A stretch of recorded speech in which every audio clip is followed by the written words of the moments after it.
j'ai dans mes mains le plus récent téléphone de Google, le Pixel 3. Une belle petite bête, très aidée par le fait qu'on a ici un Android vanille, ce qui veut dire qu'il n'y a pas de surcouche, un peu comme ce que font Samsung ou d'autres manufacturiers. On a vraiment une vision de qu'est-ce que Google veut pour Android la plus pure possible. C'est Android 9 Pie, le plus récent qui a été fait. Et d'ailleurs, je dois dire que pour avoir essayé plusieurs téléphones, je trouve que c'est probablement la meilleure itération d'Android qu'on a jamais eue. C'est beaucoup plus nettoyé, c'est minimaliste. Moi, je trouve que c'est une bonne chose. On a des écrans d'accueil très simples, pas beaucoup d'informations, mais si on veut, on peut les avoir dessus.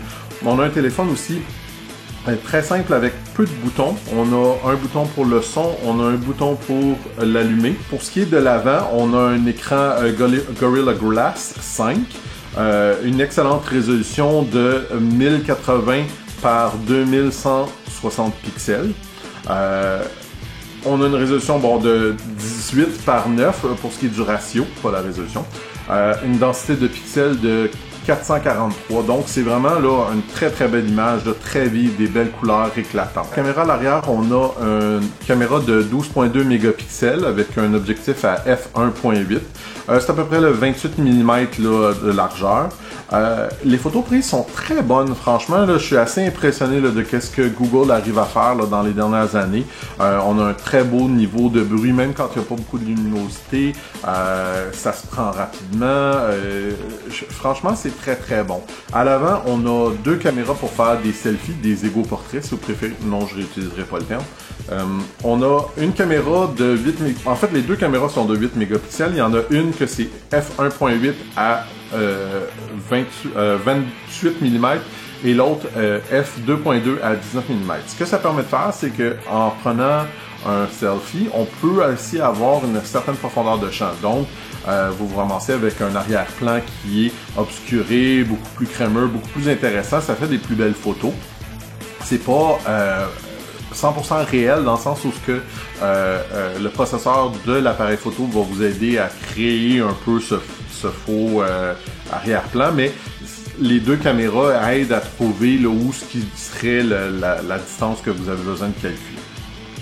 Pour ce qui est du vidéo, bon, ben évidemment, on n'a pas besoin de surprendre que on a du 4K, mais seulement 30 images par seconde. Il ne permet pas d'en prendre à 60 images par seconde.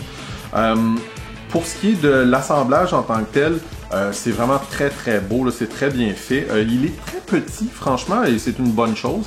Très léger même, j'ai comparé avec mon iPhone normal, puis je trouve que celui-là est un petit peu plus léger. Il y a très peu de boutons sur l'appareil en tant que tel. On a un bouton pour l'arrêter, le bouton du son, et c'est tout. Aucun autre bouton.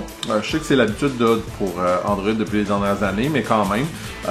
Par contre, vous remarquez que j'ai pas mentionné qu'on avait le port pour les écouteurs parce qu'il n'est plus là. On a simplement le USB-C maintenant. Par contre, l'adapteur pour connecter les écouteurs est heureusement inclus avec le téléphone. Il est disponible en trois couleurs, le blanc, le noir ou le pas rose, comme c'est Google même qui l'appelle. Franchement, téléphone le jour à jour, ça fonctionne vraiment super bien. J'ai rien à dire. Le lecteur d'empreintes digitales est très rapide. C'est quelques secondes, là, ben même pour quelques millisecondes pour avoir l'ouverture de votre téléphone. Tout est... On a l'impression vraiment d'avoir un téléphone dernier cri dans les mains. C'est clair, net et précis. Là, tout répond rapidement. Si vous avez une connexion Internet rapide à la maison, ça apparaît définitivement. Un bon réseau cellulaire, ça va être évident aussi. Franchement, je suis très emballé par ce téléphone-là. Ça faisait un bout de temps que j'en avais pas testé un qui m'avait donné le goût de changer. Je dirais même que pour un fanatique d'Apple comme moi, je suis pas un fou, rien de ça, mais mon téléphone commence à montrer son âge et je pense que j'ai peut-être trouvé un remplaçant intéressant ici avec le Pixel 3. On a vraiment un téléphone qui est fonctionnel du jour au jour. On a une très bonne batterie au début de la pile. Au début, j'avais presque 2 jours de pile avec. Bon, évidemment, je n'avais pas installé grand-chose, ça fonctionnait bien, mais plus j'en ai installé, c'est sûr que je n'arrive plus à faire 2 jours avec, mais je fais facilement ma journée sans aucun problème. Et même en écoutant des vidéos, des choses comme ça, là, c'est facile. Là, j'ai rien à dire là, sur les performances de ce téléphone-là. En fait, je dirais peut-être le seul défaut de même du téléphone, c'est pas un gros défaut, c'est à s'y attendre. Il est assez dispendieux.